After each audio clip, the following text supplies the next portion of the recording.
네, 오늘도 지난 시간에 이어서 이장의 질점의 운동학을 계속 알아보겠습니다. 네, 지난 시간에 음, 네, 질점이 무엇이고 광채가 무엇이냐. 우리가 동력학적으로 질점이라는 것은 병진 운동을 생각하지 않는 경우라고 얘기를 했죠. 강체는 무엇이냐. 네, 회전 운동을 하는 물체를 일단 강체라고 생각하면 편하다는 거죠. 그 회전 운동을 한다는 의미가 뭐냐면 결국 이 물체라는 것은 어떤 질량을 갖게 돼 있는데 회전 운동을 고려하면 이 회전 운동에 따른 물체의 부피 효과 또는 그 질량의 분포 효과, 그 질량의 분포에 따라 달라지는 것이 바로 어떤 회전축에 대한 질량 관성 모멘트죠. 그러니까 질점이라는 것은 어떤 물체의 질점이라는 것은 뭐 파티클 또는 포인트 매스 어떤 그 하나의 개념이죠. 이 세상에 질점은 존재하지 않아요. 점이라는 것은 어떤 한 점에 모든 질량이 집중되어 있어야 하는 얘기인데 그런 물질 존재하지는 않죠. 너무 그냥 쉽게 생각해서 이렇게 예를 들어 날아가는 비행체가 있다. 비행체가 있다고 할 때 우리가 이 비행체의 위치 속도 가속도를 따지잖아요. 근데 이 비행체를 보면 무수한 점들이 있잖아요. 어느 점을 갖다가 이 비행체의 속도로 정할 것이냐의 문제가 되는 거죠. 그럴 때 대표적인 한 점, 보통 무게중심을 많이 잡는데 한 점을 정해서 그 점을 P라고 딱 정하자 그런 얘기예요. 그래서 이 물체의 속도를 이 P점의 속도 그리고 물체의 위치를 이 P점의 어떤 좌표축에 대한 이 P점의 위치를 이 물체의 위치로 보겠다는 겁니다. 그러니까 이게 비행체면 일단 형상이 있잖아. 그 형상을 생각하지 말고 그냥 그 한 점만을 생각하라 그런 얘기예요. 그 얘기는 무슨 얘기냐? 이 비행체의 어떤 회전에 의한 오메가 알파 이런 각속도 각가속도를 생각하지 않는 그런 경우를 얘기하는 거죠. 그게 병진운동의 개념이죠. 자, 그래서 자 여기 이제 맨 처음에 이 질점의 위치에 대한 개념이 나오는데 위치는 벡터다. 벡터라는 것은 크기와 방향을 갖는다. 위치 벡터가 여기 주어졌는데 여기 위치 벡터죠. 위치 벡터의 이 길이가 바로 결국 어떤 그 거리. 그러니까 위치 벡터의 절대값을 보통 이제 거리라고 얘기를 하는 거지. 거리가 길다 작다 하는 것은 이제 그 위치 벡터의 절대값을 말하는 거죠. 그다음에 이제 위치 벡터의 방향이 있죠. 방향. 이 방향이 이 어떤 이 질점이 이 패스 이 경로를 따라 쭉 이동해 나갈 때 계속 P점의 위치가 변하잖아요. 그럼 위치 벡터가 여기 있다가 나중에 패스가 이렇게 변했다. 그러면은 위치 벡터 이렇게 또 변하는 거죠. P점이 계속 이동해 가면서 위치 벡터가 여기에다가 이렇게 계속 변화해 나가는 과정이죠. 다시 얘기하지만 점 P라는 것은 어떤 물체에서 형상을 빼버린 거예요. 네, 그렇게 이해하는 게 쉽습니다. 네, 이게 이제 비행체일 수도 있고 날아가는 야구공일 수도 있고 여기 날아가는 참새일 수도 있고 뭔가 날아가는데 물론 날아갈 수도 있고 뭐 지면에서 기어다닐 수도 있고 자동차처럼 이제 뭐 주행을 할 수도 있고 또는 사람처럼 걸어 다닐 수도 있고 형상이 있잖아요. 그 형상 중에서 그 물체에서 한 점만을 택한 거예요. 그게 질점의 개념입니다. 음, 위치라는 것은 결국 어떤 기준좌표계에 대한 어? 기준좌표계 원점에 대한 상대적인 거리를 우리가 이제 상대적인 그 거리를 위치라고 얘기를 하고 그 위치 벡터의 그 좌표 성분 x, y, g라는 것은 그 좌표축을 따라가는 거리죠. 예, 어떤 점 P가 이 위치에 있다는 것은 x축만큼은 이만큼, y축만큼은 이만큼, g축으로는 이만큼 떨어져 있다 이거죠. 그러니까 벡터를 좌표 성분, x 성분, y 성분, g 성분을 이렇게 우리가 분해할 수가 있는 거죠. 그렇죠? 어떤 그 벡터의 컴포넌트 성분이 직각좌표계에서는 이렇게 x, y, g로 우리가 가장 친숙한 카테시안 코디네이트 또는 직각좌표계 또는 또 뭐라고 하지? 고정좌표계, 고정좌표계라고 하면 거의 보통 우리가 여러분들이 생각하는 XYZ 좌표계는 고정좌표계인 거죠. 고정좌표계이면서도 직각좌표계이면서도 관성좌표계라는 말도 하거든. 이너셜 코디네이트. 관성좌표계라는 것은 이 우주 공간에서 절대로 움직이지 않는 그런 개념을 말하는 거거든요. 근데 우주적인 개념으로 보면 움직이지 않는 게 없죠. 지구도 자전 공전을 하잖아요. 그러니까 우주적인 스케일에서는 관성자폭의 지구에 있는 자폭이 사실 관성자폭이 아니죠. 엄밀히 얘기하면. 근데 우리가 그렇게 큰 스케일의 운동을 다루지 않기 때문에 만약에 어떤 우주를 날아가는 이런 스케일의 질점의 운동을 생각한다. 그러면 관성자폭을 반드시 따져줘야 되는데 우리가 다루는 모든 그 물체 운동이라는 것이 이 지구상에서 너무 그것도 규모가 크죠. 어떤 조그만 어떤 이런 영역에서 이루어지는 그런 모션을 한정하기 때문에 그냥 고정된 좌표계면 충분하겠다 그런 얘기예요. 그 좌표계의 원점이 이동하면 당연히 그 좌표 성분도 X', Y', G'으로 이렇게 이동할 수 있겠죠. 네. 그 다음에 이제 속도가 속도 개념을 얘기했는데 속도라는 것은 위치의 미분이죠. 위치 미분 개념이에요. 속도라는 것은 위치 벡터의 미분 값을 우리가 속도 벡터라고 부른다 그런 얘기죠. 속도 벡터, 위치 벡터를 미분한다는 것은 결국 각각의 컴포넌트를 이렇게 미분한다는 거와 같은 얘기가 되는 거죠. 가속도라는 개념은 속도 벡터를 미분한 개념이죠. 속도 벡터를 미분하면 미분을 이렇게 표시하기도 하고 그냥 VP 또는 위치 벡터의 2번 미분 이렇게 표시할 수 있잖아요.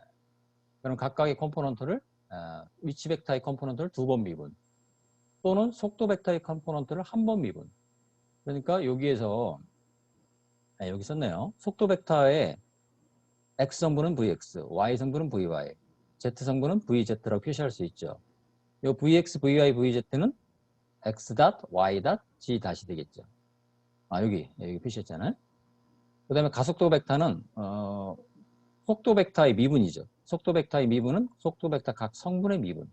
VX VY VZ. 그래서 이 가속도 벡터의 XY 성분을 AX, AY, AG로 표현한다면 그거는 X2, Y2, G2과 일치하게 된다 그런 얘기예요. 그래서 이제 속도를 생각할 때 여러분들이 좀 항상 기억해야 될 게 항상 이 경로의 속도 벡터는 접선 방향이라는 걸 기억하라고 했어요. 접선 방향. 탄젠셜 방향. 그게 무슨 얘기냐면 어떤 파티클이 여기 이제 파티클 P가 있는데 이렇게 경로 이런 경로를 따라 움직였다. 그러면은 그 순간 이때 속도 벡터의 방향이 여기죠. 만약에 이렇게 막 움직였다. 이렇게 움직이고 있어요. 파티클이 움직여가지고서 요점을 통과해서 가고 있다. 그렇게 생각을 해본다면 항상 그 속도는 이 경로의 접선 방향이라는 것만 기억하라는 거예요. 탄젠셜. 그러니까 만약에 파티클이 요 위치에 있다. 그럼 접선 방향이 요거죠? 요게 요 순간의 속도 벡터의 방향이라는 거예요. 요 순간은 어떻게 될까요? 요 순간은 요게 접선 방향이죠? 요게 속도 벡터의 방향이에요. 요 순간은 요게 속도 벡터의 방향, 속도 벡터 방향. 항상 이렇게 요때는 요게 속도 벡터의 방향이죠. 속도 벡터라는 것은 항상 경로, 어떤 질점이 이동하는 그 패스의 항상 탄젠셜 방향이다라는 걸 반드시 기억해야 된다는 겁니다. 이게 강체 운동을 이해할 때 또 굉장히 중요한 개념이에요. 단순하지만. 그리고 가속도 벡터도 우리가 이제 방향을 어느 정도 알 수가 있는데 가속도 벡터는 그 경로의 접선 방향 성분과 법선 방향 성분의 합이다.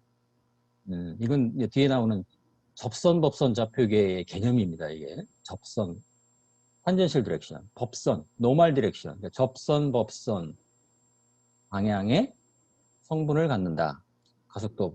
가속도라는 것은. 네, 그래서 우리가 이제 3장의 강체 운동을 이해하기 위해서는 이 두 가지 개념을 머릿속에 딱 갖고 있는 게 중요해요. 속도 벡터는 경로에 접한다. 가속도 벡터는 경로의 접선 방향과 법선 방향의 성분의 합이다. 이렇게 이해를 하는 것이 중요하다 그런 얘기죠. 그래서 질점의 운동은 당연히 이제 그 회전 운동을 고려하지 않은 그 어떤 물체의 회전 운동을 고려하지 않은 물체 내부의 임의의 한 점을 우리가 질점이라고 정의한다고 했죠. 그 질점은 항상 병진 운동을 할 수밖에 없는 거죠. 병진 운동을 할 수밖에 없다는 의미보다는 회전 운동을 생각하지 않고 병진 운동만 생각한다는 게 좀 더 정확한 개념이에요. 물체라는 것은 일반적으로 회전 운동을 같이 하기 마련이죠. 물론 이제 병진 운동만 하는 물체가 있을 수도 있는데 어떤 물체가 병진 운동만 한다. 당연히 예를 들면 이런 거지. 어떤 박스가 이렇게 있어요. 박스가 있는데 박스가 이렇게 움직인다고 해봐. 그러면은 요 박스의 중심점 한 점을 P로 잡을 수 있죠, 이렇게. 근데 병진 운동만 한다면은 뭐 어느 점을 택하더라도 다 동일한 방향으로 움직이잖아요. 여기도 같은 방향이잖아. 이게 병진 운동의 개념이지. 그러니까 병진 운동이라는 것은 물체의 회전이 없는 거죠. 회전이 없다는 의미는 결국 이 자세 변화가 없다는 거예요. 자세 변화. 우리가 물체가 회전한다는 것은 자세가 변한다는 거거든. 이 펜이 이렇게 있는데 이렇게 자세가 변했잖아요. 그럼 이거 무슨 얘기야? 이 자세가 변했다는 얘기는 회전이 일어났다는 얘기죠. 근데 이 펜이라는 물체가 막 움직이더라도 펜만 집중해 보세요. 그럼 지금 자세가 안 변하고 있잖아. 계속 이렇게. 그럼 이건 병진 운동이야. 근데 일반적으로 물체는 회전도 하면서 이렇게 병진도 하죠. 이렇게. 네. 이러면 이건 이제 강체 운동에 해당되는 3장의 내용에 해당된다는 거예요. 자, 그래서 여기 이제 그리고 병진 운동은 이제 직선 운동과 곡선 운동을 따라서 이렇게 분류해서 얘기할 수가 있는데, 말 그대로 직선 운동은 직선을 따라가는 운동이 직선 운동이에요. 곡선 운동은 곡선을 따라가는 운동이 곡선 운동이에요. 그러니까 이제 이런 직선, 뭐 X방향 또는 Y방향 이렇게 직선을 따라 뭐 또 이렇게 또 어떤 동사면을 따라 이러면 직선 운동이 되는 것이고, 곡선 운동은 말 그대로 곡선을 따라가는 거예요. 곡선을 따라가는데 이 파티클이 이렇게 곡선을 따라가면 네? 이건 이제 곡선 운동의 경우가 되는 거죠. 네. 근데 곡선을 따라가면서 이제 이게 자세가 물론 변할 수 있죠. 변할 수 있는데 그 자세가 변하면 이미 그건 회전 운동을 생각하는 경우잖아요. 그러니까 이제 곡선 병진 운동을 생각한다면 자세 변화가 없는 경우에 해당된다는 거죠. 예를 들면 이제 자세를 이렇게 화살표 표시할 때 항상 이렇게 일정한 자세를 유지하는 이런 경우가 곡선 병진 운동에 해당된다 그런 얘기죠. 그리고 이 곡선 운동이 평면에서만 일어나면 평면 곡선 운동이 될 것이고, 공간에서 일어난다면 이제 공간 곡선 운동이 되는 거죠.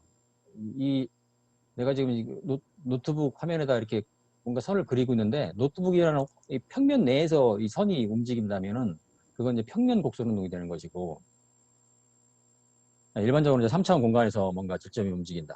그러면 이제 그거 공간 곡선 운동이 되는 거죠. 뭐 직선 운동도 마찬가지죠. 직선 운동도 이 평면에서만 이루어진다면 평면 직선 운동이 될 것이고, 어떤 공간상에서 한 직선을 따라간다. 그럼 그건 공간 직선 운동이라고 얘기할 수도 있는데 사실상 큰 의미는 없죠. 왜냐하면 직선 운동은 그 직선 운동이 일어나는 평면을 잡으면 되니까. 네. 이렇게 해서 이제 2에 3, 4, 5, 6, 7절이 이제 구성되어 있다는 얘기죠. 그래서 이거 지난 시간에 뭐 얘기를 했었는데, 직선 운동에서 우리가 이제 결국 물체 운동, 내가 녹음한 걸 들으니까 결국이란 말을 그렇게 많이 하더라고요. 결국. 이 버릴 수가 없는 것 같아. 억지로 안 하려니까 이상한 것 같아. 네. 그래서 이제 우리가 위치, 속도, 가속도, 위치의 미분은 속도, 속도의 미분은 가속도잖아요. 이렇게. 그 가속도의 적분은 속도, 또 속도의 적분은 위치잖아. 결국은 이쪽으로는 미분, 이쪽으로는 이제 적분, 이런 관계를 갖는 거죠. 운동 변수 x, v, a, 위치, 속도, 가속도 사이에 미분 관계, 적분 관계, 그 얘기가 결국 2의 3절의 얘기인데, 그러니까 위치 벡터가 시간 함수로 줘줬다. 속도 벡터는 시간에서 미분해 주면 되죠. 가속도는 시간에서 미분해 주면 되죠. 그 다음에 vt가 줘줬다. 가속도는 미분하면 되고, 위치는 적분해 줘야 되겠죠. 적분해 줘야 되는데 요거 여러분들 요게 x0부터 x까지가 되겠죠.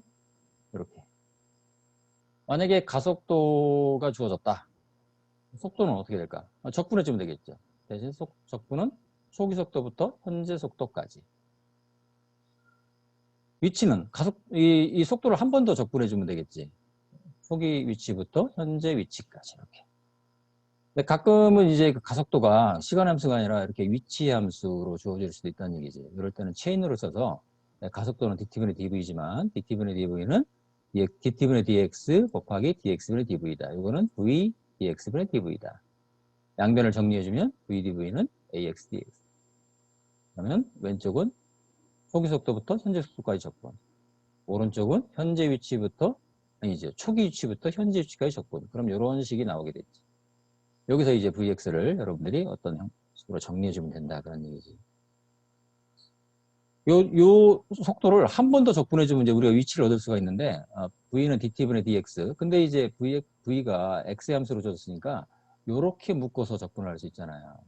그러니까 이런 식으로 얻을 수가 있고, 여기서 이제 뭐 이런 형태의 어떤 방정식이 나오겠지. 여기서 XP를 이렇게 어떤 뭐 하나의 식으로 이렇게 뭐 정리할 수가 있겠죠. 그 다음에 또 이제 AV가 주어졌을 때, 가속도가 속도의 함수로 주어졌을 때도 비슷한 논리로 이렇게 체인룰을 써서 이렇게 A분의 1 EV를 적분해주고 또 이쪽은 DT를 적분해주면 이런 형태의 식으로 얻을 수가 있고, 또는 이렇게 적분을 해서 속도를 이렇게 위치 함수로 구할 수 있습니다. 여러분 해보세요. 특별히 등가속도 운동이라는 것은 이제 가속도가 일정한 운동인데, 가속도가 일정한 경우에는 가속도가 말 그대로 상수죠. 이게 상수예요, 상수. 가속도가 상수니까 앞으로 이렇게 빠져나올 수 있잖아. 그러니까 속도는 이렇게 되고, 가속도는 이렇게 식으로 표현할 수가 있다. 그래피컬 어널리시스. 그러니까 이제 미분이라는 것은 이 접선 개념이고 적분이라는 것은 면적 개념이기 때문에 지난 시간에 내가 이걸 좀 헷갈렸는데 맞더라고요. 당연히 맞는 얘기야. 내가 왜 이렇게 헷갈렸나 모르겠어요. 그러니까 이제 만약에 요 점에서의 속도라는 것은 이 포지션을 갖다 미분한 거죠. 요때 기울기는 요거죠. 요 기울기 값이 그대로 내려서 요 기울기 값이 요만큼이죠. 요 기울기 값이죠. 그럼 요때의 요 시간에서의 가속도라는 것은 요거 속도 그래프의 요 기울기죠. 요 기울기 값이 바로 요 그대로 이렇게 내려오면 요 값이죠. 요게 이제 가속도 값이 되는 거지. 그러니까 특정 시간에서의 그 속도는 위치 포지션의 미분, 기울기, 그다음에 가속도는 또 속도의 미분. 반대로 만약에 요 시간 t에서의 가속도 값이 여기를 해볼까요? 요 시간에서의 가속도는 요게 가속도 값인데 속도라는 건 뭘까요? 속도라는 것은 요 시간까지 가속도의 적분이 요 면적이죠. 요 면적이 뭐예요? 요 면적이 바로 요 값이지. 그죠? 그 다음에 요 시간에서의 위치라는 것은 어떻게 될까요? 요 시간까지의 적분이죠. 적분이라면은 여기 보면 요거와 요거의 적분에 여기는 마이너스 면적이고 플러스 면적이니까 요 플러스 거의 0이 돼 버리잖아. 요게 그러니까 요 값이라는 것이 뭘까요? 요 면적의 합을 의미한다 그런 얘기죠. 그러니까 미분은 기울기, 적분은 면적. 물론 적분이라는 것은 구간이 있는 거죠. 네, 어디부터 어디까지. 그러니까 초기 시간부터 현재 시간까지의 적분은 초기 시간부터 현재 시간까지 그 에리아, 그죠? 그래프의 밑에 면적에 해당되는 것이 바로 그 시간에서의 속도, 또 속도 그래프의 면적에 해당되는 것이 그 시간에서의 위치. 이렇게 개념적으로 생각할 수 있다 그런 얘기지. 그러니까 이제 위치, 속도, 가속도가 어떤 그 수식으로 주어지지 않아도 우리가 이 면적을 따져서 대략적으로 위치, 속도, 가속도의 운동 변수를 구할 수도 있다 그런 얘기죠. 그 다음에 이제 상대 운동의 개념이 나오는데 두 질점의 상대 운동, relative motion, 상대 운동. 상대 운동이라는 것은 말 그대로 상대가 있어야 되잖아. 여기 이제 A라는 물체가 있고 B라는 물체가 있는데, 근데 이제 우리가 물체를 이렇게 볼륨 형태로 이렇게 박스 형태로 그렸다. 그럼 이거 이미 질점이 아니잖아요. 사실 이제 우리가 질점 A, B를 생각할 때는 이렇게 이제 여기 자동차가 있을 때 여기 A라는 자동차의 한 점, 요 점을 A점으로 보는 거죠. 그리고 B라는 자동차 요 어떤 그 한 점, 요걸 B점으로 보는 거죠. 자동차는 점이 아니잖아요. 자동차는 부피를 갖잖아. 그러니까 질량이 분포되어 있단 말이야. 그러니까 그 분포된 질량을 갖는 자동차의 특정 한 점을 우리가 질점 A, 질점 B라고 보는 거죠. 그게 질점의 개념이지. 계속해서 반복하는데, 그럼 물체 어느 점을 갖다가 그 질점 위치로 잡을 것이냐. 그건 문제에 따라 다른데, 보통의 경우는 무게중심을 잡아요. 왜냐면 무게중심이라는 것이 대표점이죠. 무게중심의 개념에 대해서 나중에 또 얘기할 기회가 있겠지만, 그래서 이런 경우에 직선 운동하는 경우에는 굳이 벡터를 쓸 필요가 없지. 직선 방향에 한 방향을 갔기 때문에, 그래서 여기서 벡터를 다 없애버린 거예요. 이렇게 위치, 속도, 가속도. 그래서 xb 오버 a는 뭐예요? A점이든 B점이 상대 위치. 그러니까 쉽게 얘기해서 이거 xb-xa가 되는 거지. 상대 속도는 vb-va가 된다. 그 다음에 상대 가속도는 ab-aa가 된다. 이런 얘기죠. 이게 상대 운동의 개념이죠. 지난 시간에 여기다 강치 얘기도 좀 했었는데 나중에 하겠습니다. 또 너무 순서를 배부르려고 하면 여러분들이 체할 수 있으니까. 그 다음에 이제 구속 조건에 대해서 어떤 그 질점이 서로 이제 어떤 구속되어 있을 때는 이제 종속 상대 운동이라고 하는데, 이건 이제 아주 명백하게 구속되어 있는 그림을 보여주고 있는데, 길이가 일정한 로프로 이렇게 이제 구속 조건을 갖고 있다는 얘기죠. 요거의 미분을 통해서 이걸 미분하면 이제 길이는 일정하니까 미분하면 0이잖아. 0 이퀄 3배의 VA 플러스 VB 이렇게 되잖아요. 여기서 이제 VB는 마이너스 3배의 VA 이런 관계가 나온다는 얘기인데, 그러니까 구속 조건은 그 변수를 줄이는 효과가 있는 거죠. 줄이는 효과. 그러니까 여기서 이건 간단한 예제긴 하지만, 만약에 A점의 속도가 정해졌다면 VB는 자동적으로 결정되죠. 이 구속 조건에 의해서. 그래서 지난 시간에 우리가 여러분들이 동력학 문제를 푼다는 것은 키네매틱스, 어떤 운동학에서 헬리콥터가 시끄러운데? 여러분들은 안 들어갔구나. 모르겠어요. 소리가 상당히 큽니다. 예. 예. 어떤 구속 조건은 어떤 그 변수를 줄이는 효과가 있다. 그런 얘기죠. 그래서 이제 동력학 문제를 푼다는 의미는 이제 키네매틱스 관계에서 어떤 수식이 나올 수 있고, 그 다음에 이제 카이네틱스, F MA죠. 카이네틱스에서 식이 나올 수가 있고, 그 다음에 구속 조건에서도 어떤 수식이 주어질 수도 있고, 단순히 이런 경우, 이것도 하나의 수식이죠. 네. 이렇게 해서, 키네매틱스에서 나온 식의 개수, 그 다음에 카이네틱스에서 나온 식의 개수, 그 다음에 구속 조건에서 나온 식의 개수가, 그리고 이제 변수의 개수와 딱 일치시키도록 그렇게 여러분들 교과서의 문제가 구성되어 있습니다. 네, 그런 문제들밖에 없어요. 여러분들 교과서에서는. 그 대목에서 또 그 얘기겠죠. 세상에는 이제 그렇게 친절한 문제는 없습니다. 네. 그렇게 이제 문제를 잘 세팅하는 것이 그 엔지니어 역할이다. 여러분들의 역할이에요. 여러분들이 나중에 어떤 현장, 어떤 분야에서 어떤 그 엔지니어로서 일을 하더라도 항상 엔지니어링이라는 게 뭘까요? 결국 어떤 문제를 푸는 거죠. 문제를 풀어서 답을 구하는 것이 엔지니어링인데, 그 답을 구하기 위해서는 그 어떤 이런 조금 유식한 말로 모델링이 필요하거든요. 모델링. 근데 그 모델링 할 수 있는 능력이 있는 사람을 우리가 보통 엔지니어라고 부르는 거예요. 그 모델링 할 수 있으려면 결국은 여러분들이 이 4년 동안 배우는 많은 역학 과목, 수학, 물리에 관한 또는 뭐 다양한 과목들을 이수해야만 가능하다는 얘기죠. 그래서 그러니까 이제 조금 더 비유를 하자면, 여러분들 교과서에 있는 문제들은 잘 차려진 밥상들이에요. 그리고 여러분들은 그 밥을 먹기만 하면 돼. 네.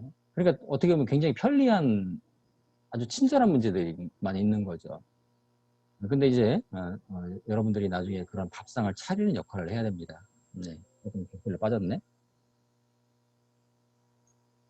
자, 그 다음에 예제에서 간단한 예제긴 하지만은, 자, 어떤 이렇게 이제 두 질점에, 이게 자동차라고 해줬고, 이게 이제, 굳이 따진다면 자동차 요점을 갖다가 A점으로 정한 거지. 그래서 굳이 따지면 요점을 갖다가 이제 자동차의 B점을 따진 거예요. 그래서 A점과 B점의 그 가속도가 이렇게 주어졌다고 할 때, 속도가 같아지는 시간을 구하라. 또는 위치가 같아지는 시간을 구하라. 가속도를 접근해 줘야 되겠죠. 조심해야 될 것은 초기 속도. 그 위치가 같아지는 시간을 구하라. 조심해야 할 것은 초기 위치. 에다가 초기 시간까지도 무슨 말하고 있죠? 초기 시간이 0초가 아닐 수도 있잖아. 제로가 있을 수도 있지. 그래서 이제 이렇게 이제 어떤 수식을 구해보면 이렇게 이제 뭐 깔끔하게 여러분들이 이제 손으로 이제 어떤 그 시간을 구할 수 없는 경우 딱 봐도 그렇잖아. 이거 지수함수를 적분해서 각계 놓는다고 시간을 뚝딱 구할 수 있을까? 잘 안 될 것 같잖아. 그럴 때는 이렇게 수치적인 방법 또는 요 점이 요게 솔루션이잖아요. 이건 어떻게 될까요? 예, 이건 지난 시간에 뉴턴 뎁슨 메소드 요 얘기도 지난 시간에 얘기를 했네.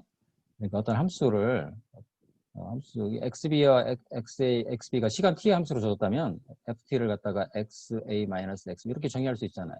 요게 0이 되는 그 시간 t를 구하는 거잖아. 그죠? 그러니까 요 함수 요걸 갖다가 결국은 요 식에다가 시간을 넣어보는 거야. 시간을 넣어보면은 시간을 축에 대해서 여러분들이 이제 0초일 때 넣어봐. 0초일 때 넣었더니 플러스 나왔다. 1초일 때 그래도 플러스야. 2초를 넣어보니까 마이너스다. 그럼 어떻게 해? 요 사이에 답이 있다는 얘기잖아. 요 사이에. 그럼 줄이는 거지. 여기 0초, 1초, 2초야. 그럼 1.5초를 넣어봐. 1.5초니까 마이너스가 나왔네? 그럼 1.5초 작다는 얘기잖아. 그럼 1.3초. 플러스야. 그러면 1.3초, 1.5초 사이에 있겠구나. 뭐 이런 식으로 이제 여러분들이 대충 그 어떤 시간을 넣어서 답을 근사적으로 이제 구할 수 있다. 그게 뉴턴 랩슨 메소드입니다. 예. 여기까지 지난 시간에 얘기를 했네요. 리뷰하다 보니까 뭐 30분 지났는데, 평면 곡선 운동에 대해서 이제 그 대략적인 얘기를 했는데, 그 이제 여러분들이 평면 좌표계로서 이제 세 가지, 직각 좌표계란 말보다는 고정 좌표계라고 쓰라고 했죠. 고정 픽스트 프레임 또는 픽스트 코디네이트 시스템. 좌표계를 보통 영어로는 이제 코디네이트 시스템이라고도 얘기를 하고 프레임이라고 얘기를 합니다. 내가 지금 뭐 왔다 갔다 쓰는데, 좌표계. 직각좌표계는 직각좌 렉탱귤러 코디네이트의 번역이 직각좌표계인데 뭐 극좌표계, 법선 접선 좌표계도 서로 좌표축은 직각이죠. 그러니까 이제 직각좌표계라는 말보다는 이제 고정좌표계라는 말을 썼으면 좋겠다는 거예요. 지금 요 예제를 보면은 비행체의 한 점, 한 점을 갖다 P점, 질점으로 잡았단 말이에요. 그러면 이제 비행체가 요 경로를 따라왔어요. 요 경로를 따라 비행하고 있어요, 지금. 이렇게 비행하다가 딱 요 순간에 딱 요 위치에 있다는 얘기죠. 요 그림이 그걸 의미하는 거지. 그러면은 이때의 이 질점 P의 위치, 속도, 가속도를 직각좌표계, 극좌표계, 법선 접선 좌표계로 한번 표현을 해봐라. 그런 얘기입니다, 지금. 위치를 갖다가 먼저 생각을 하면은 가장 친숙한 직각좌표계, 고정좌표계의 X, Y 주축에 대해서 이 위치, 절점 P 위치는 어떻게 될까요? X방향으로 요만큼 떨어져 있죠. 요만큼이 조금 미끄러워서, 여기 XT가 되고, 요만큼이 YT가 되겠죠. 그러니까 이제 그 직각좌표계로 표현한다면 XT, YT 성분으로 표시하는 건데, 극좌표계라는 건 뭐냐면, 폴라 코디네이트 시스템이라는 건 뭐냐면, 이 레이더를 생각하면 좀 편하다겠죠. 레이더가 있어요. 레이더는 어떤 질점을 계속 바라보는 거거든. 그런데 그 질점을 바라보는 방향을 R 방향이라고 해요. R 방향. 그 다음에 그거의 수직인 방향을 E세타라고 표시한다. 그러니까 극좌표계로 표현하면 이렇게 RER로 표시할 수 있다는 겁니다. 그러면 속도라는 건 뭘까요? 속도라는 것은 위치 벡터의 미분이니까 직각좌표계에 대한 속도 성분은 직각좌표계 성분 xt, yt를 미분한 이렇게 vp equal x 닷 플러스 y 닷. 이게 직각좌표계에 대한 속도 성분이 되겠죠? 이렇게. 근데 극좌표계의 속도 성분을 구하라. 그럼 이걸 미분해 줘야 되겠죠. 이걸 미분해 줘야 되는데, 자, 문제는 이제 여기서 ij라는 유닛 벡터는 고정이죠. 고정이니까 이거의 미분값은 0이에요. 근데 이 r이라는 그 유닛 벡터는 이 질점의 운동에 따라서 질점을 계속 바라보기 때문에 이 유닛 벡터 er은 계속해서 방향이 변하죠. 계속 방향이 변하잖아. 그러니까 이 r 닷의 미분은 0이 아닙니다. 이게 차이가 되는 건데, 그래서 r, er 벡터를 미분해 주면 이런 결과가 나와요. 여기 다시 빠졌다고 했지? 여기 극좌표계에 대한 속도 성분의 표시다. 속도의 크기는 어떻게 될까요? 속도의 크기는 직각좌표계상으로 보면 이제 x 다 스퀘어 플러스 y 다 스퀘어가 이게 속도의 크기죠. 이게 속도의 크기잖아요. 근데 극좌표계상으로 볼 때는 r 닷과 r 세타 닷의 스퀘어 루트가 역시 속도죠. 그러니까 이거는 r 닷 스퀘어 플러스 r 세타 닷 스퀘어 요거의 스퀘어 루트. 그러니까 이제 레이더는 x, y 값은 몰라도 r 세타 값은 알 수가 있는 게 레이더라는 기계장치입니다. 그러니까 저기 극좌표계가 필요한 일을 이해할 수 있는 거죠. 조금 더 쉽게 얘기하면은 이 x, y를 직접 측정할 수 있는 레이더는 없다. 레이더는 r과 세타는 알 수 있다. 그런 얘기죠. r이라는 것은 이제 레이더 전파를 써가지고 되돌아오는 시간, 그 시간을 측정하면 그 r 거리를 알 수가 있거든. 그 다음에 레이더의 레이더 회전축에 있는 그 센서가 있어서 이 세타 값을 또 실시간으로 알 수가 있어요. 변하는 세타를 계속해서 측정할 수가 있거든. 그러니까 레이더는 이 R 세타의 정보를 이용해서 속도의 크기를 계산해내죠. 레이더라는 그 장치가 그런 거죠. 이 레이더가 고정식이든 이동식이든 마찬가지입니다. 가속도는 그 속도의 미분 또는 가속도의 위치의 두 번 미분인데, 예, 가속도 고정좌표계 XY 좌표계에 대한 성분은 당연히 X2 닷 Y2 닷이겠죠. 극좌표계로 가속도를 표시한다면 요 극좌표계에 대한 속도 요걸 미분해 준 것이 결국 이렇게 됩니다. 조금 복잡해 보이는데 요게 여기 2의 5의 2절에서 다룬 내용이에요.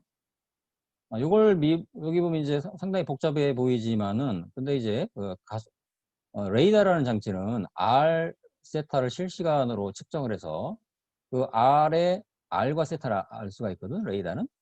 근데 이 레이더 내부의 컴퓨터에서 요 R의 미분값 R 닷, 그러니까 수치 미분합니다. 요거에 또 미분 R2 닷, 요걸 실시간으로 계속 계산할 수가 있어요. 그 다음에 세타라는 어떤 여기 있는 조인트 센서, 어떤 이 회전을 감지할 수 있는 센서에 의해서 세타 값을 추출해서 요거의 미분값을 수치 미분해서 이걸 실시간으로 계속 알아낼 수가 있습니다. 그러니까 레이더는 R 닷, R2 닷, 세타 닷, 세타2 닷을 계속해서 알 수가 있기 때문에 언제든지 R2 닷, R 세타 닷 스키아, 그 다음에 R 세타2 닷 플러스 ER 닷 세타 닷을 계산할 수 있죠. 그러니까 가속도의 R 방향 성분이 요만큼이고, 그래서 가속도의 세타 방향 성분이 요만큼이다. 그러면은 여기 좀 복잡해 보이지만 요게 R 방향 성분이고 요게 세타 방향 성분이기 때문에 가속도의 크기는 어떻게 될까요? AR과 A 세타의 스퀘어 루트죠.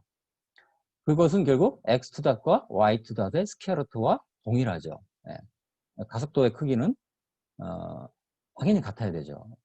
근데 좌표 성분은 그 좌표계에 따라 다를 수 있죠. 이게 이제 그 극좌표계에 대한 개념이고,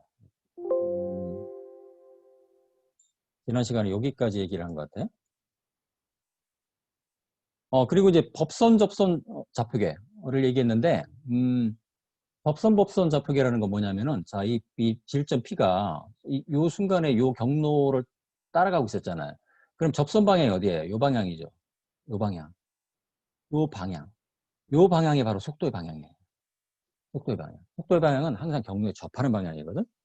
그러니까 이 비행체 같은 경우 예를 들어보면 비행체는 이제 그 비행체 계기에 뭐 파일럿이 조종하다 보면 파일럿 계기에 전체 속도 얼마라고 계속 표시가 되잖아. 자동차도 마찬가지죠, 물론. 자동차는 이제 바퀴 회전 타코메타에 그걸 이제 누적해가지고 현재 속도가 얼마인 걸 알 수가 있고. 근데 이제 요즘은 GPS가 있어가지고 GPS 절대 위치 속도를 막 알려주긴 하지만 그 GPS라는 것은 이제 외부적인 센서고 어떤 내부적인 센서로서 속도 가속도를 계산한다고 할 때 이 비행체의 내부에 있는 센서에 의해서 V는 실시간으로 알 수가 있거든. 현재 속도를 알 수가 있어요. 그러니까 만약에 이 경로가 주어졌다면 경로가 주어졌다는 얘기는 순간적인 이 곡률 반경을 를 알 수가 있다는 얘기고 곡률 반경을 그러니까 이 V의 방향을 알 수가 있다면 그 질점의 속도는 바로 이렇게 표시할 수가 있죠. 왜냐하면 속도라는 것은 이 접선 방향이기 때문에 속도는 VET로 표현할 수가 있다는 얘기예요.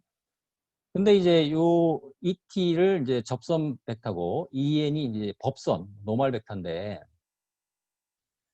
이 비행체의 위치에 따라서 이제 접선 법선은 계속 바뀌죠. 만약에 비행체가 이렇게 비행을 시작했다. 그럼 어떻게 돼? 요 순간에서의 접선은 여기죠. 요 순간에서의 법선은 여기가 된다. 계속해서 이 접선 법선이 계속 이동을 하면서 근데 원점도 이동하죠. 원점이 고정돼 있지 않잖아요. 원점도 계속해서 이동하고 있습니다. 그러니까 접선 법선 좌표계는 회전 좌표계에 의해서 원점이 이동하는 경우입니다. 원점이 이동하는 경우. 그러니까 원점이 이동하니까 위치를 정의할 수 없죠. 왜냐하면 우리가 위치라는 개념은 어떤 그 고정된 원점에 대한 상대적인 거리잖아요. 그러니까 이제 접선 법선 좌표계에서는 그 위치 성분을 얘기하지 않습니다. 바로 속도부터 얘기하는 이유가 거기 있는 거야.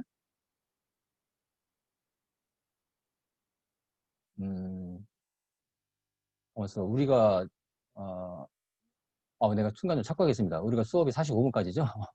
내가 지금 시계를 보고서 벌써 됐나 이런 착각을 했어 지금. 네.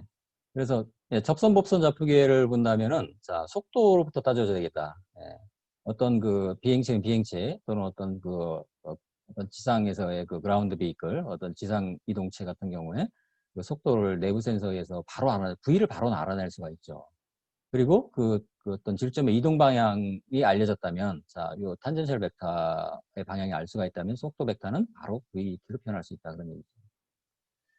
그러면 이제 접선 법선 좌표계로 표현한 가속도는 요거의 미분인데 자, 어떻게 될까요? 이게 뒤에 여기 다 나오는 내용이긴 하는데 미리 여러분들 맛배기로 보고 넘어가는 게 괜찮을 것 같아요. 그러면은 자, 그 가속도는 접선 법선 좌표계로 표현된 가속도는 이렇게 표현된다는 얘기인데 요거는 결국은 VET 요거의 전체 미분이죠. 이렇게 미분이에요. 이걸 미분해주면 V.ET 플러스 VET. 요거. 요게 이제 접선 벡터의 미분이죠. 요거를 이해하는 것이 결국 이제 그 평면 좌표계를 이해하는 그 핵심이라고 볼 수도 있습니다. 고정좌표계 같은 경우는 그 고정좌표계 유닛 벡터 ij가 고정되어 있기 때문에 이거의 미분은 그냥 무조건 0이죠. 0이란 말이에요. 근데 극좌표계의 ER 2세타 법선 좌표계 ETE는 그 질점의 위치에 따라서 계속해서 이동하면서 어떤 그 회전하기 때문에 그 유닛 벡터의 방향이 계속 변하기 때문에 그 유닛 벡터는 크기가 1인 벡터죠. 근데 크기는 1이지만 방향이 변하면 그 방향 변화에 따른 미분값은 0이 아니라 그런 얘기입니다. 네, 결론적으로 이제 ET 닷은 로분의 V가 된다는 얘기인데 왜 그런지는 뒤에서 따져주면 되겠다는 거예요.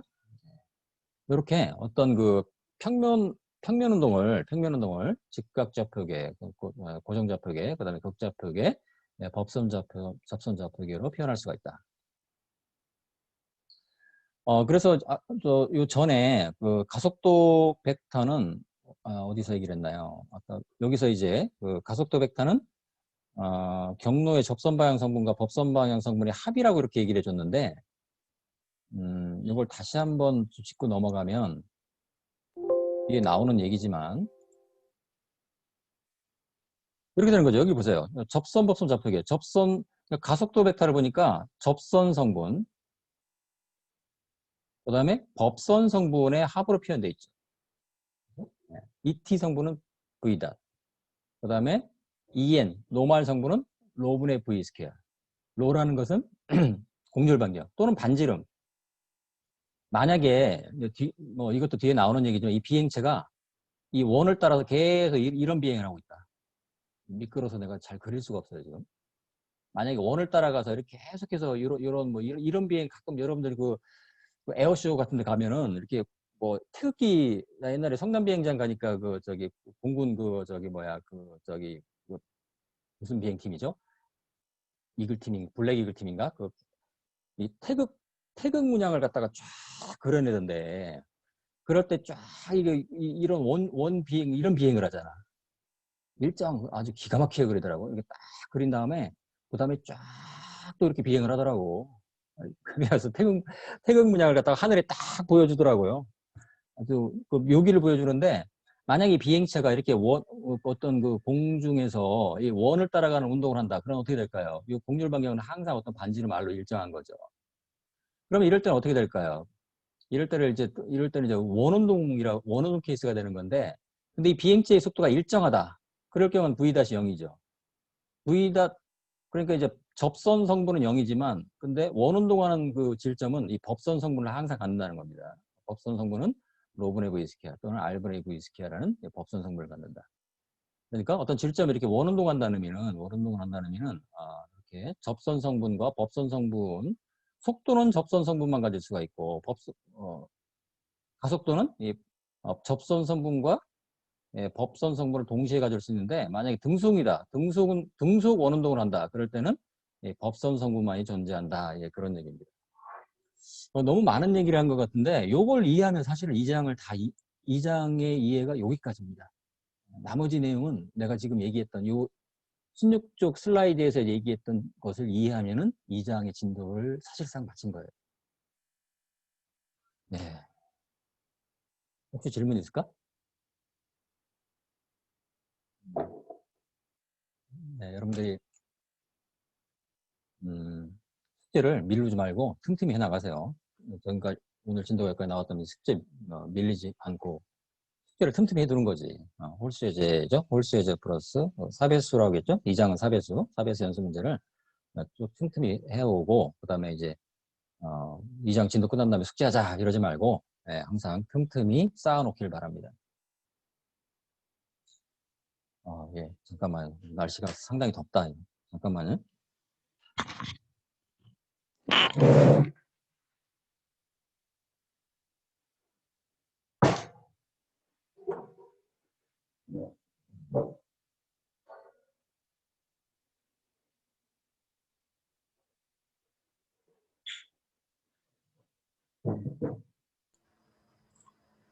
질문 있을까요? 교수님, 네. 1학번 박찬남입니다. 혹시 과제 짝수예제 아니었나요? 내가 기억을 잘못한 짝수가 맞니? 그 강의 기호에는 짝수예제 4배수가 나와있어요. 그게 맞겠죠. 예, 그러면 짝수. 예, 네, 감사합니다. 매년 홀수 짝수로 번갈라 하기 때문에 올해는 짝수인 모양이네. 자, 넘어가 볼까요? 자, 그래서 직각좌표계를 먼저 따져주면, 직각좌표계는 영어로 이제 직각이라면 렉탱귤라의 번역이 직각인데, 보통 이제 카테시안 코디네이트 시스템이라는 말을 더 많이 쓰이죠. 카테시안 코디네이트 시스템. 그리고 이제 직각좌표계는 고정좌표계다. 고정좌표. 그러니까 직각좌표계라면 그냥 여러분들이 직관적으로 알고 있는 XYZ 좌표계다. 이렇게 생각하면 되는 거지. 그래서 그 다음에 그 관성좌표계다. 그 의미를 아까 얘기를 했죠. 이너셜 코디네이트 시스템. 하여튼 고정된 좌표계라는 그런 의미가 되는 겁니다. 자, 여기서 보면 이제 그 어떤 그 자동차가 어떤 이 경로, 이런 그 곡선 경로를 따라서 이렇게 쭉 가서 여기 와 있죠. 여기까지 이동했어요. 그러면은 요 순간에 요 질점 P의 위치는 요거지. 네? 네. 요게 T1이라는 시간이었고, 이거 T2라는 시간이었다. T1이라는 시간에서의 위치는 요거였어요. T2라는 시간에서는 위치가 이렇게 변했어. 그럼 변이는 요거죠, 변이. 델타 R이 되는 거지. 요거의 미분값이 속도가 되는 거지.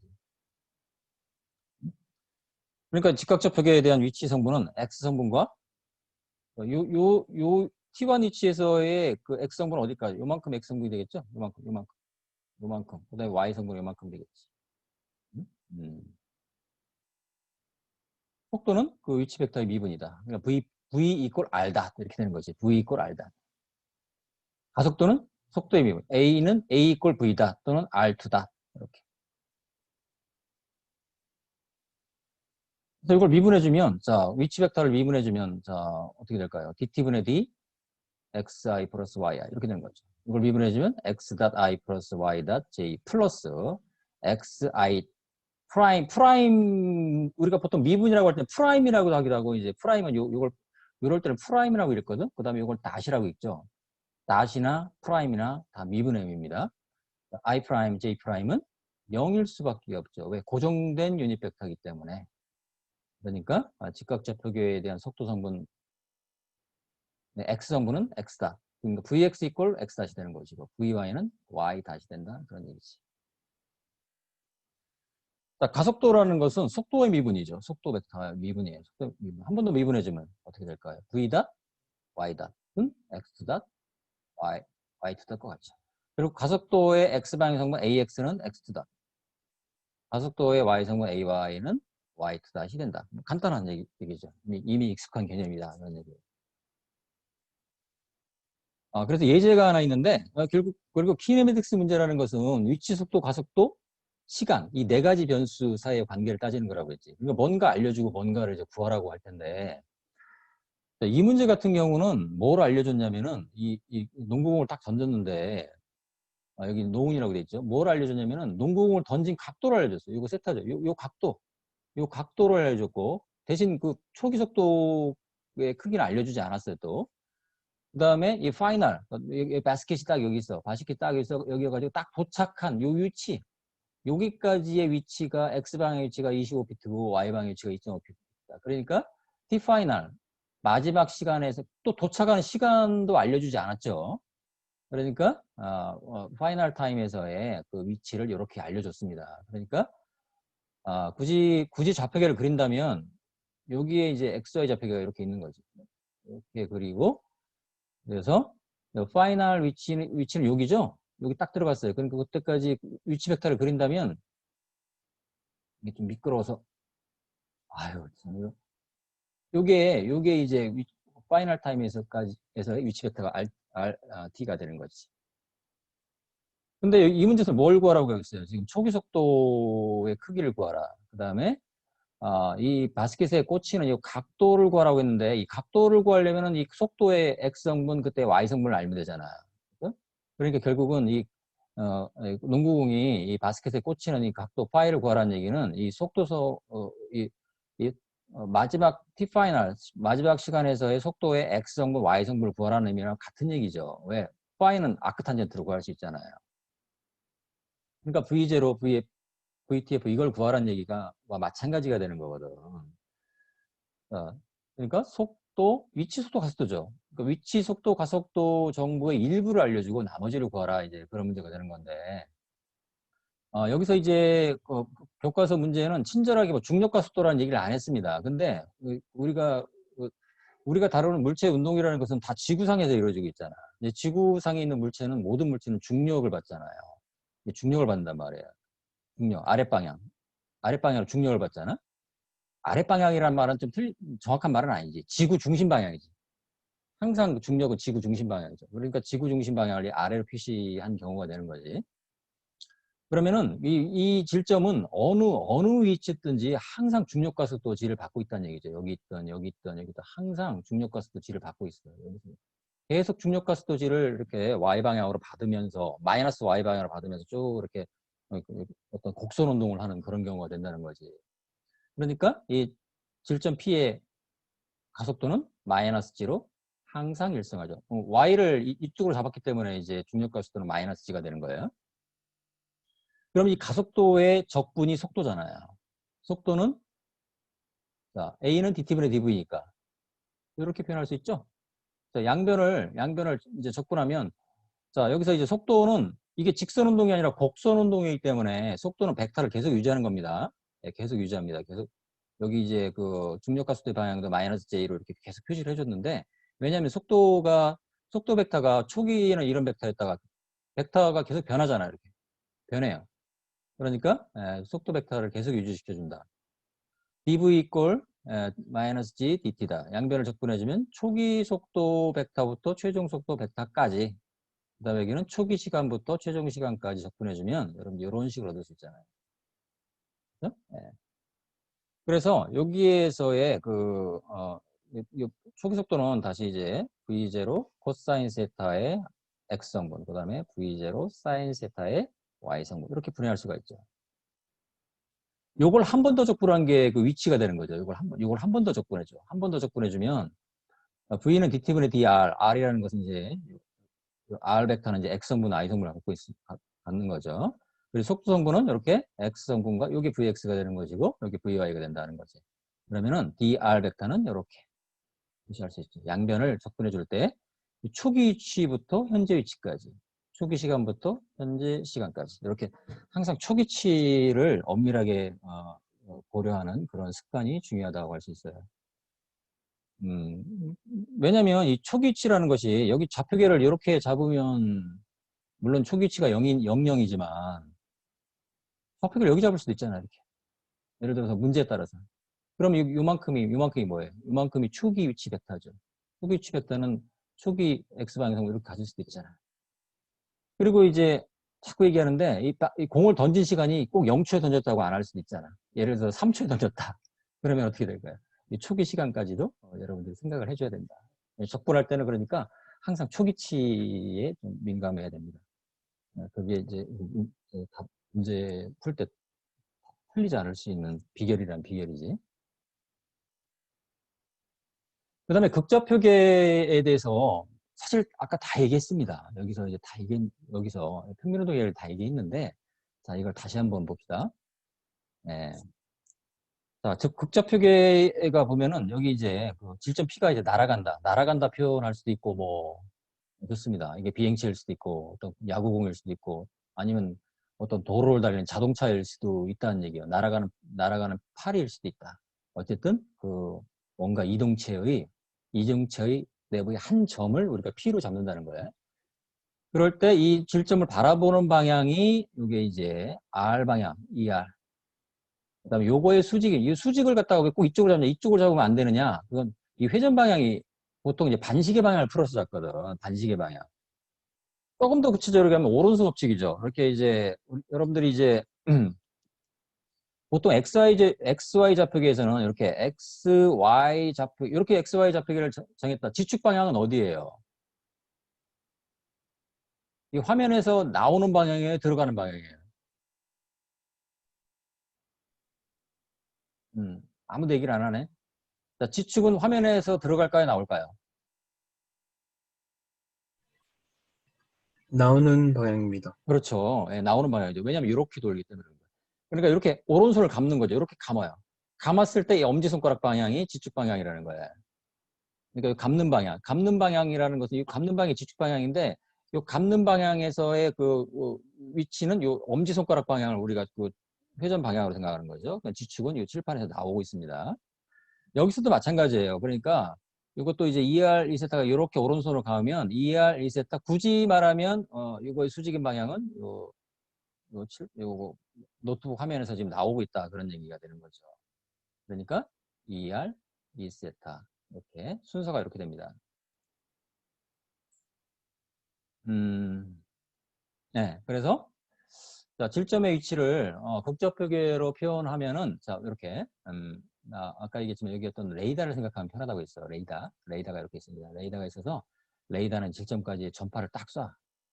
되돌아오는 시간. 그럼 거리는 알 수가 있거든. 1초 만에 전파가 돌아왔다. 아, 얼마? 그럼 2초 만에 돌아왔으면 그건 2배란 얘기잖아요. 그러니까 극좌표계에서는 요 R값을 알 수가 있다. 그런 얘기입니다. R값을 알 수 있다는 표현보다는 R을 알 때, 레이더에 하나 예를 들었지만, 그리고 이제 이 세타, 그러니까 R과 세타를 알 수 있을 때는 이 극좌표계로 우리가 표현하는 것이 편리하다. 그런 얘기입니다. 질점 위치는 그래서 이렇게 표현할 수가 있다는 거예요. 그러면은 극좌표계로 속도를 표현하려면 요 위치 벡터를 미분해 줘야 되는데 위치 벡터 미분은 요거죠. 요걸 수행해 주면 됩니다. 그러면은 자, R.은 결국 RER의 전체 미분인데 요거죠. 요걸 미분해 주면 어떻게 되느냐? R.ER 플러스 RER 이렇게 되는 거죠. 근데 요게 결국 이제 그 회전 벡터의 미분. 그러니까 ER의 유닛 벡터는 계속해서 이 파티클 위치에 따라서 변한단 말이에요. 파티클이 여기 있을 때는 세타가 요만큼 했다가 파티클이 여기로 가면 어떻게 될까요? 이렇게 이제 세타가 더 변하는 거죠. 이렇게 변합니다. 그래서 세타가 계속해 변하기 때문에 그거에 따라서 ER 세타 극좌표계도 계속해서 이제 회전을 하는 거죠. 그러니까 그 시간 변화율은 0이 아니다 그런 얘기예요.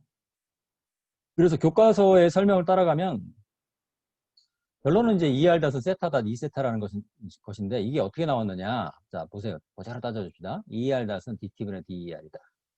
DT분의 DER은 DT분의 D세타 곱하기 D세타분의 DER이다. 맞죠? DT분의 D세타는 세타 다시다.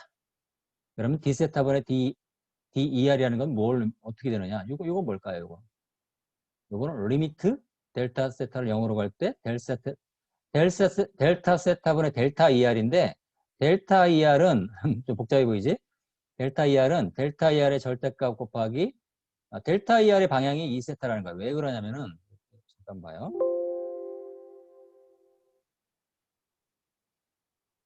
여기 보면은 이제 그 유닛 벡터가 여기 이제 요 방향이었어요. 요 방향에다가 이게 유닛 벡터 방향이었는데 만약에 질점이 이렇게 이동했다. 뭐 질점이 이렇게 이동했다. 여기로 이동했어요. 그러면은 이렇게 ER 벡터 이렇게 변했겠죠? 이렇게. 요 방향에서 요 방향으로 변했잖아. 그럼 어떻게 될까요? 요게 뭐예요? 요게 델타 세타죠.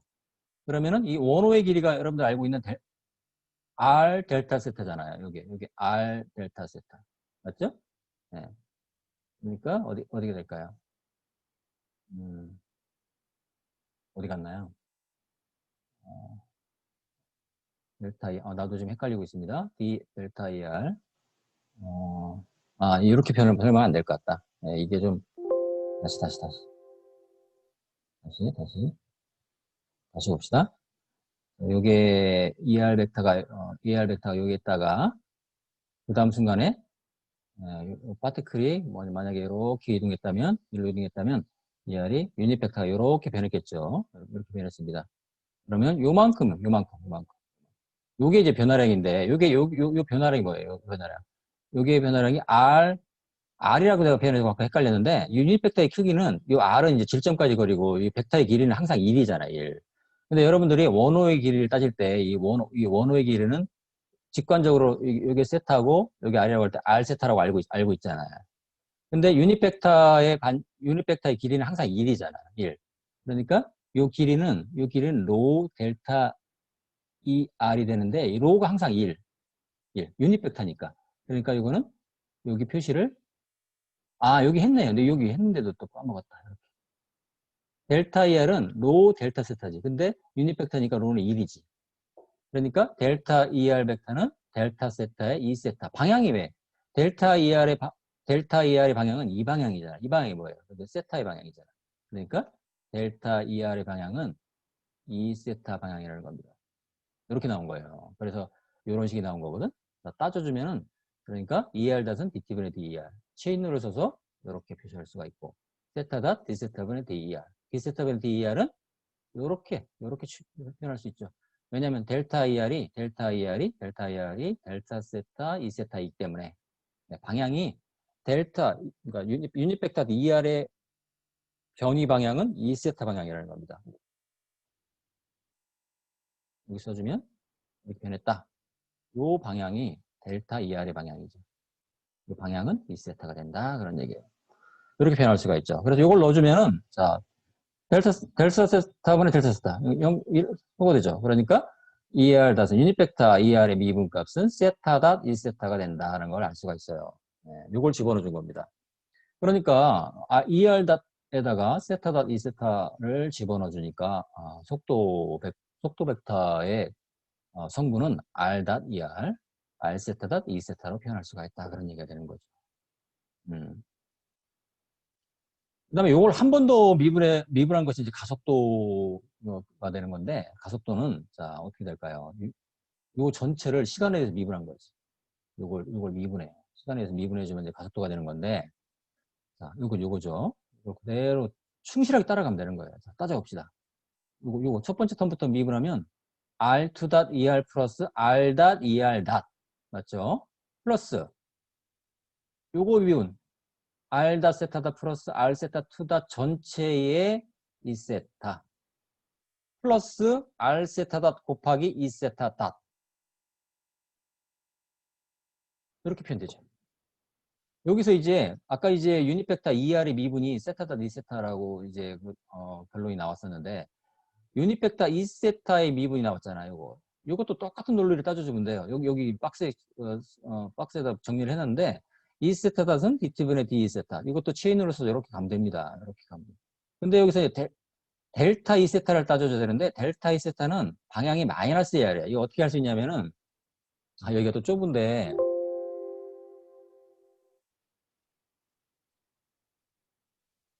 여기다 그리려니까 좀 좁네요. E세타가 있는데, 이렇게 봅시다.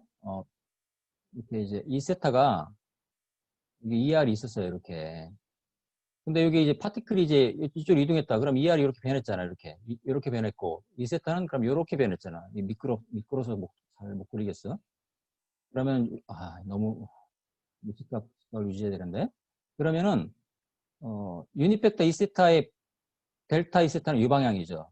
요게 델타 E세타가 되는 거죠. 그러니까 요거의 크기는 로의 델타 E세타. 방향은 어디예요? 방향은 마이너스 ER 벡터 방향이죠? 요 방향. 맞잖아요. 그러면은 유닛 벡터의 길이는 1이니까 요거는 1이고 결론은 요것만 남죠. 이렇게. 이렇게. 요걸 집어넣어주면 E세타 닷, 유닛 벡터 E세타의 미분은 마이너스 세타 닷 ER이라는 걸 알 수가 있습니다. 요걸 집어넣어줘서 정리해주면 조금 복잡해 보이긴 하지만, 자, 질점의 가속도는, 자, R 방향 성분은 요만큼, 세타 방향 성분은 요만큼이 된다는 거죠.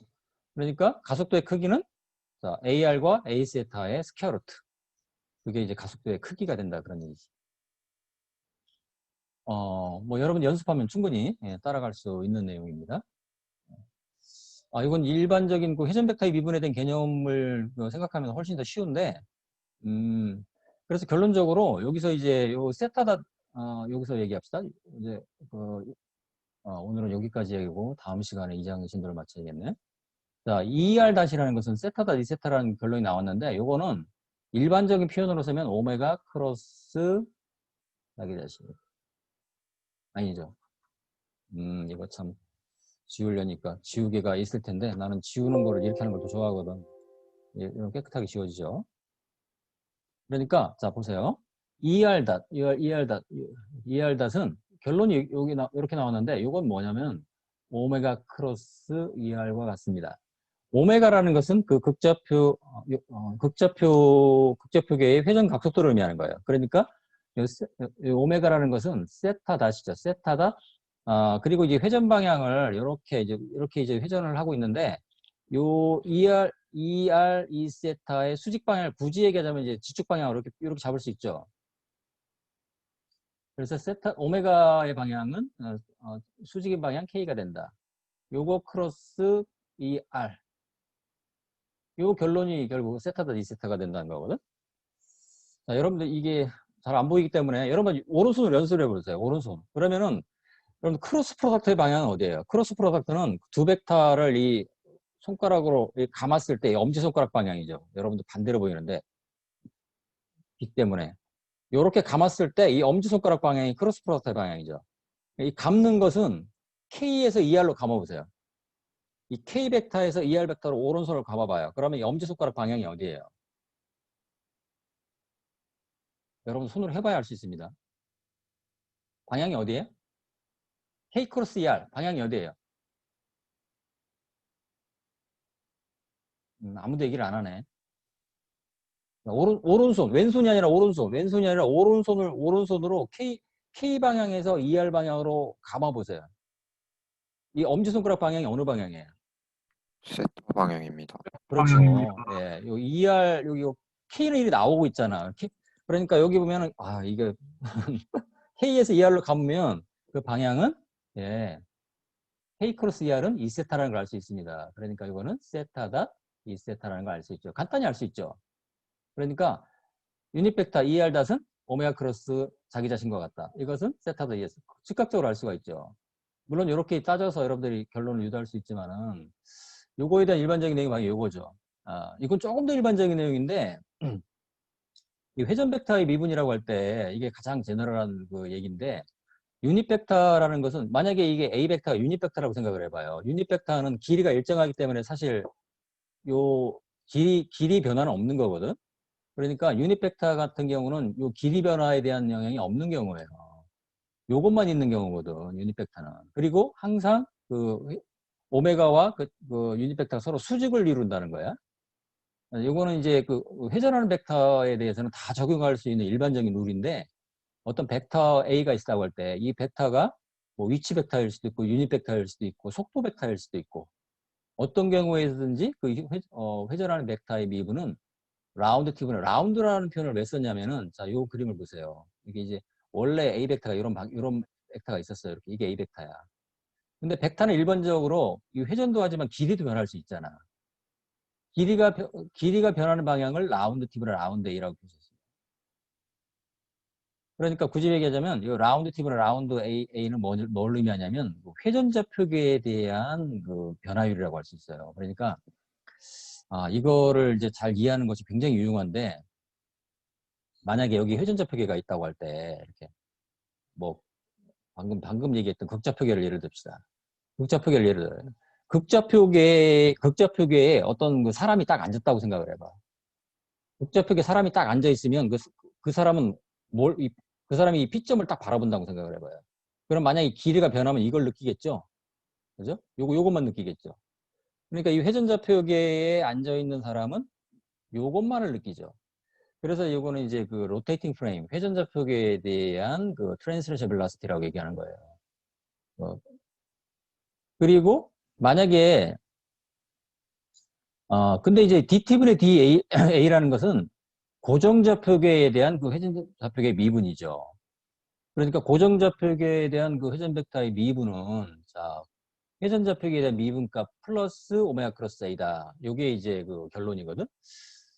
시간 관계상 이건 다음 시간에 좀 더 자세히 얘기를 하고 어쨌든 유닛 벡터의 경우는 A의 길이가 변하지 않기 때문에 이 부분은 0이 된다는 겁니다. 오메가 크로스 여기 썼네요. 그래서 유닛 벡터의 미분은 이렇게 표현할 수가 있다는 겁니다. 이렇게 표현할 수가 있어요. 왜냐하면 유닛 벡터는 길이가 변하지 않기 때문에 이게 0이에요. 이게 0이기 때문에 오메가 크로스 2R, 오메가 크로스 2세트 해주면 여러분들이 오른손으로를 해서 따져주면은 자 DT분의 DR은 이렇게 DT분의 D세트는 이렇게 표현할 수 있다는 겁니다.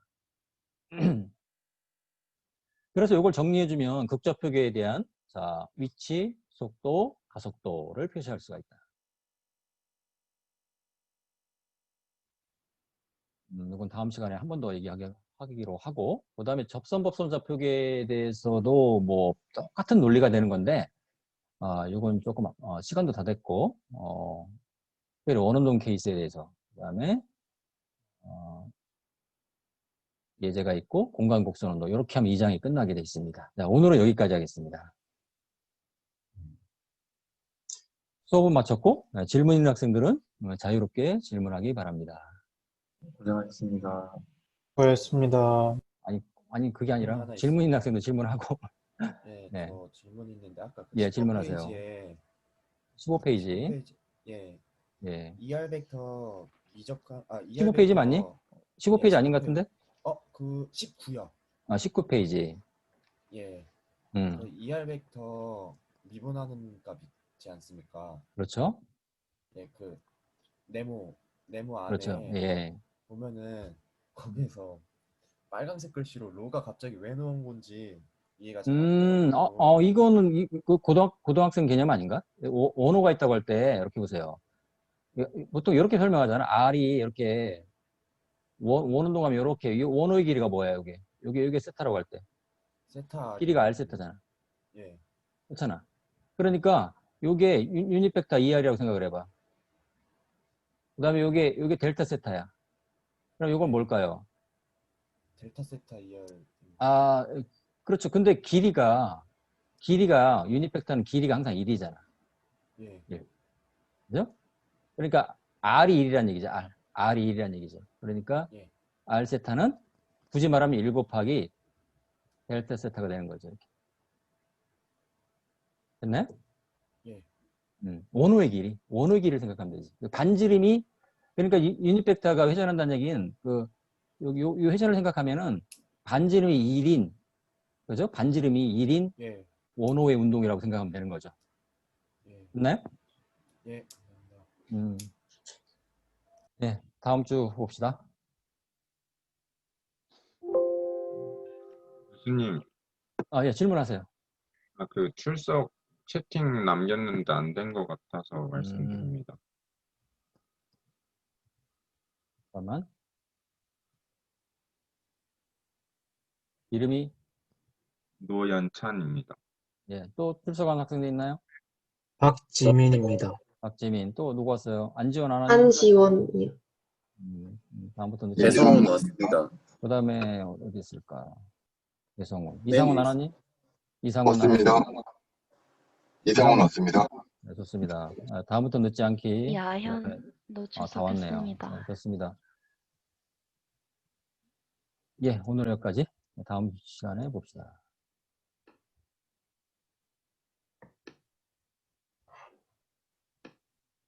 고맙습니다.